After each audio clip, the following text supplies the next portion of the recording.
बोलो तुलसी मैया की जय। कार्तिक मास में तुलसी पूजा से मिलता है सुख और ऐश्वर्य। रखें हमेशा इन बातों का ध्यान। तो आइए जानते हैं इन बातों के बारे में। हिंदू धर्म में तुलसी को अधिक महत्वपूर्ण माना जाता है। यह बहुत ही पूजनीय और पवित्र होती हैं। कहते हैं कि जिन घरों में तुलसी जी होती हैं वहाँ पर हमेशा सकारात्मक ऊर्जा का वास होता है। वही कार्तिक मास 29 अक्टूबर 2023 से शुरू होने वाला है। हिंदू धर्म में तुलसी को अधिक महत्वपूर्ण माना जाता है। यह बहुत ही पूजनीय और पवित्र होती हैं। कहते हैं कि जिन घरों में तुलसी जी होती हैं वहाँ पर हमेशा सकारात्मक ऊर्जा का वास होता है। वही कार्तिक मास 29 अक्टूबर 2023 से शुरू होने वाला है। हिंदू धर्म में इस माह का विशेष महत्व है। कार्तिक मास में तुलसी पूजा अधिक फलदायी मानी जाती है क्योंकि कार्तिक महीने में तुलसी पूजा का बहुत महत्व होता है। हालांकि हर घर में रोजाना तुलसी की पूजा की जाती है, लेकिन कार्तिक के महीने में इसकी पूजा नियमानुसार होती है। माना जाता है कि भगवान विष्णु जी और माता लक्ष्मी जी को कार्तिक मास अधिक प्रिय होता है। इस पवित्र महीने का समापन 27 नवंबर 2023 को कार्तिक पूर्णिमा के दिन होगा। ऐसी मान्यता है कि यदि कार्तिक मास में तुलसी की पूजा की जाए तो घर की परेशानियों से छुटकारा पाया जा सकता है। इसी कड़ी में आइए जानते हैं कि इस दौरान पूजा करते समय हमें किन बातों का ध्यान रखना बहुत ज़रूरी होता है। किस विधि विधान से हमें पूजा करनी चाहिए तुलसी माता की। विधि अनुसार पूजा करें। यदि आपको आर्थिक समस्या लगातार परेशान कर रही है तो कार्तिक मास में तुलसी की पूजा विधि अनुसार करें।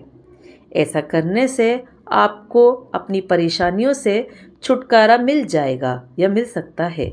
इस दौरान तुलसी को स्वच्छ हाथों से ही छुएं। साथ ही पूजा के समय बालों को खुला नहीं रखना चाहिए। इसके बाद है कि तुलसी को जल अर्पित करें। तुलसी जी पर जल अर्पित करना बहुत ही शुभ माना जाता है, लेकिन रविवार के दिन तुलसी में जल अर्पित नहीं करें। कार्तिक मास में सुबह स्नान के बाद तुलसी पर जल जरूर अर्पित करें। ऐसा करने से घर में सुख और समृद्धि बनी रहती है। इस बात का ख्याल रखें कि रविवार के दिन तुलसी के पौधे में जल को अर्पित नहीं करें या जल नहीं चढ़ाना चाहिए। घी का दीपक जरूर जलाएं। इस दौरान तुलसी जी पर शाम के समय घी का दीपक जरूर जलाएं। ऐसा माना जाता है कि घी का दिया जलाने से भगवान विष्णु और माता लक्ष्मी दोनों प्रसन्न होते हैं। इसी माह तुलसी जी और सालिग्राम का पूरे विधि विधान से विवाह कराया जाता है। इसके बाद इस दिशा में रखें तुलसी जी कि हमें कौन सी सही दिशा होती है जिसमें तुलसी को रखना चाहिए। कार्तिक मास में रोज़ सुबह शाम तुलसी जी की पूजा करें। साथ ही तुलसी के गमले पर स्वास्तिक का चिन्ह जरूर बनाएं। इस दौरान तुलसी के पत्ते को तोड़ने की भूल नहीं करनी चाहिए।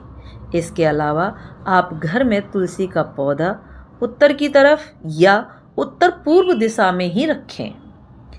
इन बातों का रखें ध्यान कि हमें कौन सी बातें नहीं करनी चाहिए। आमतौर पर महिलाएं तुलसी जी की चुनरी अगले साल तुलसी विवाह पर ही बदलती हैं।